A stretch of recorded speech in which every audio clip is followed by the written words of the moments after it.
dia 3 de outubro de 1900, Angelo Longaretti, um colono italiano no Brasil, sacou a sua garrucha e, com um tiro, matou seu patrão. O patrão, no caso, era Diogo Eugênio Salles, um proprietário de fazendas do interior de São Paulo. Mais do que isso, Salles era senador no Congresso Legislativo Paulista. E mais do que isso, Salles era também irmão de Campos Salles, então presidente da República e o quarto na história do país. O assassinato foi assunto de governo e estampou jornais de São Paulo, do Brasil e da Itália.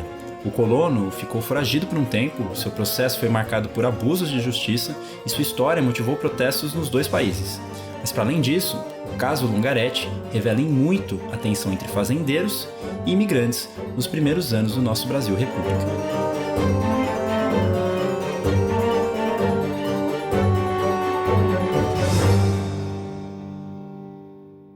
É muito difícil, nesse período da Primeira República, assim como do Segundo Império, você separar o café da política, né?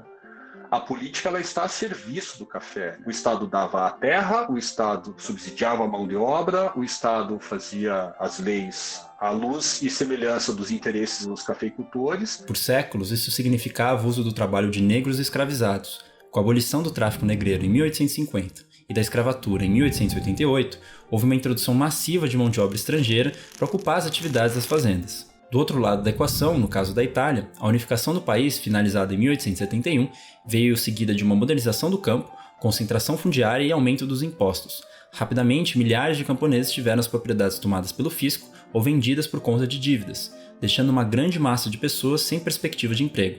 A solução? Uma indústria de emigração para expulsar a classe baixa rural. Com gente demais no velho mundo e gente de menos no novo, o problema estava resolvido.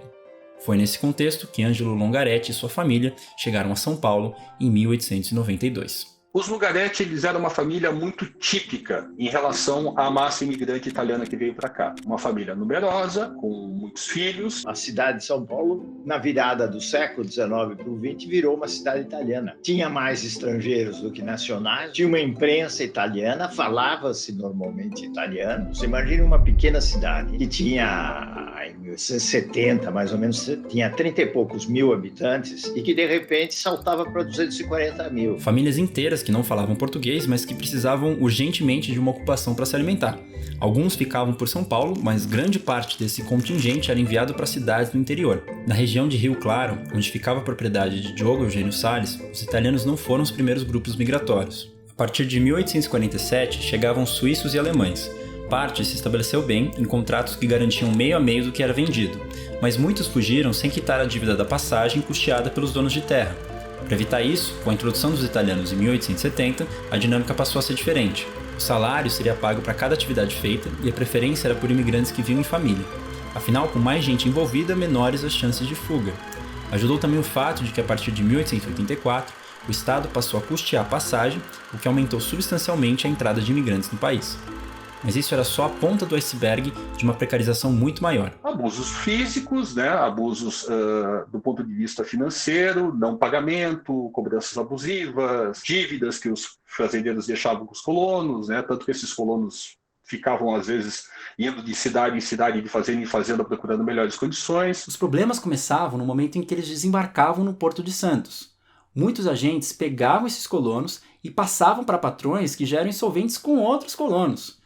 Muitos desses contratos eram firmados de forma verbal e aí não tinha justiça que defendesse eles. E os patrões muitas vezes distribuíam multas para diminuir o débito que eles tinham com os colonos, quando não maltratavam esses colonos, para que eles fossem obrigados a fugir sem receber nada pelo trabalho feito. Além disso, tudo que precisassem fazer para o dia a dia também tinha preços inflacionados. Se era caso de uma consulta médica, o que era bem comum frente às condições de higiene e trabalho pesado que se submetiam, ela custaria o preço de 1 ano de fazenda. Um padre para casamentar era o trabalho de meio ano de fazenda. Se quisessem beber 2 garrafas de cerveja das mais ordinárias, 1 mês. Não à toa, muitos colonos bebiam pinga, que era barata, mas gerava severos quadros de pinguismo, atuando no sistema nervoso e aí de volta à consulta médica. Aquela imagem idílica que se tem geralmente do italiano que vem com sua família e sua força de vontade, que vira um poderoso empresário, ele funciona muito bem na novela, mas a realidade era muito distinta e, na verdade, ali naquele contexto, o Longaretti estava vindo para substituir o escravo. que a gente acaba se voltando a entender os momentos em que há revolta, em que há algum tipo de reação à violência que a pessoa sofre, né?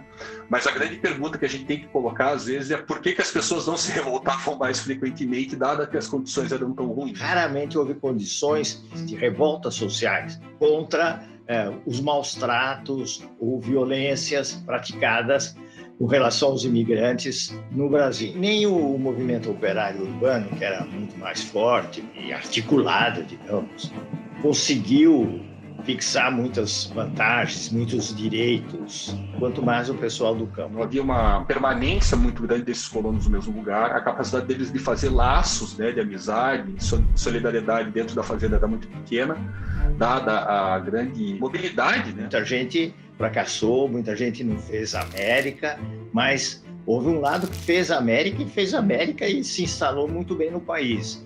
Então, buscar contestação, rebelião, não era muito sedutor, quando havia um caminho para ascender economicamente diante das pessoas. Então, em vez de se expressar por formas socialmente viáveis, aceitas de mobilizações sociais, as tensões e as violentas se expressam, de um modo geral, num episódio como esse, episódio do Lungaretti. Episódios que o Estado italiano, na maior parte das vezes, também era conivente.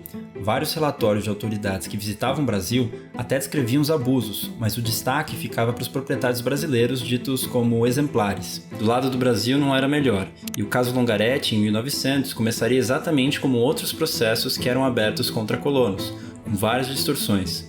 Isso antes de falar do processo em si, vale dizer que essas distorções foram por muitos anos depois do ocorrido a versão oficial do caso. Não há absolutamente nenhum representante da comunidade italiana entre os jurados. Toda a família ela é interrogada pela autoridade policial sem intérprete, o que vai gerar distorções muito grandes naquilo que vai para o papel na fase do inquérito do processo. Até pelos erros de tradução, as motivações em torno do crime também eram contestadas.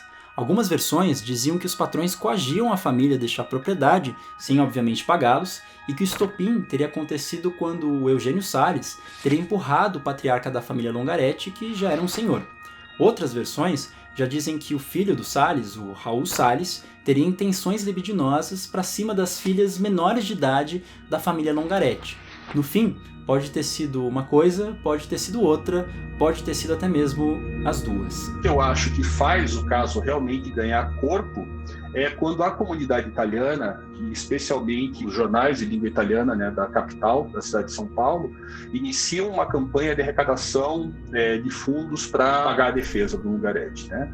Isso ocupa durante semanas e meses a imprensa da época, principalmente a imprensa anarquista, operária, né? A rigor, no campo, o apoio que os colonos tinham era o apoio dos cônsules italianos, tanto que a Itália chegou a ponto de impedir a imigração subsidiada para o Brasil durante alguns anos. O caso ele acaba repercutindo na capital da República, né? No Rio de Janeiro na época. Então, assim, era muito difícil você observar na imprensa do Rio, né, da capital federal, menção aos fatos que ocorriam no interior de São Paulo, que era, né, assim, aqui entre nós, um fim de mundo, né? Foram 2 processos longos com vários outros absurdos. No primeiro, Lungaretti foi condenado a 21 anos de reclusão, e no segundo, com todo esse apoio e holofotes na imprensa, a pena seria revista para 10, dos quais seriam cumpridos 7 anos e meio, quando ele seria solto pelo Supremo Tribunal de Justiça para retornar à Itália em 1908. O ciclo do café no Brasil se estendeu até os anos 1930, mas o caso Lungaretti, encerrado em 1902, incorporou as vozes de reformistas que criticavam o sistema de colonato, especialmente a dependência do país com a exportação de café. Até porque na mesma época o café tomava um grande baque com a baixa generalizada dos preços e a desvalorização do real. Do lado da Itália, o país que por muito tempo foi hegemônico em São Paulo, continuou imigrando mesmo depois do fim do subsídio do Estado em 1902. Eram migrações espontâneas custeadas pelos próprios estrangeiros ou fazendeiros interessados, mas em números absolutos os italianos caíram para 3º lugar, quando portugueses e espanhóis passaram a vir em maior número para o Brasil.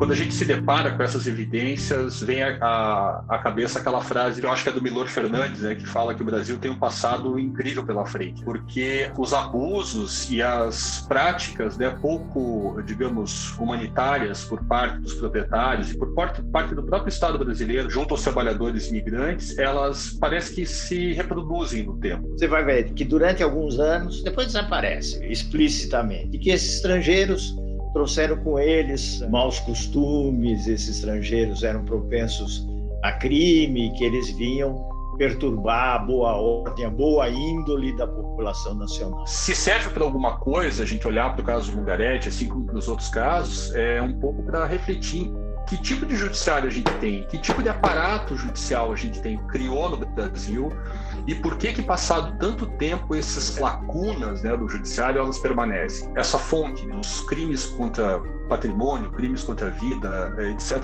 elas são uma janela muito privilegiada para a gente observar o passado. Os historiadores do futuro, quando olharem para a nossa sociedade no começo do século XXI, eles vão ter uma excelente oportunidade de entender quais são as nossas tensões e nossas falhas como sociedade e olhar o que acontece dentro dos processos judiciais, principalmente olhando quem julga, como julga e por que julga.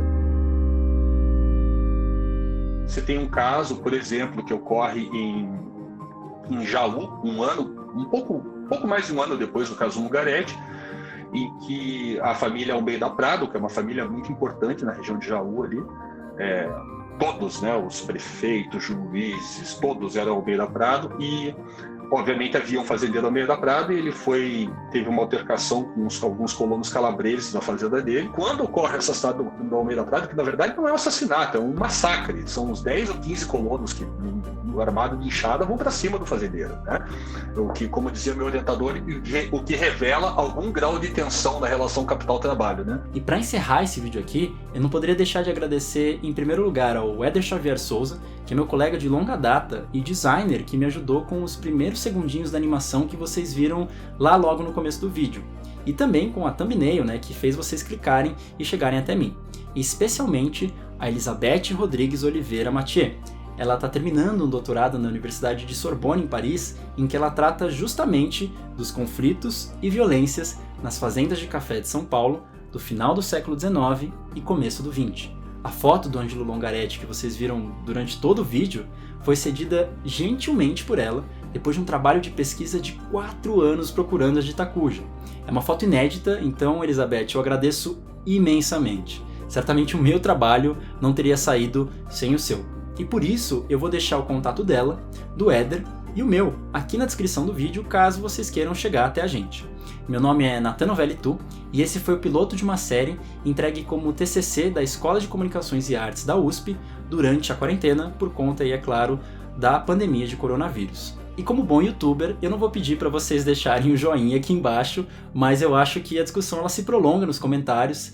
Certamente existem várias outras histórias perdidas e obscuras desse nosso Brasil varonil, e eu acho que isso é só a pontinha do iceberg de um tema muito maior. Então espero que vocês tenham gostado e a gente se vê por aí. Valeu!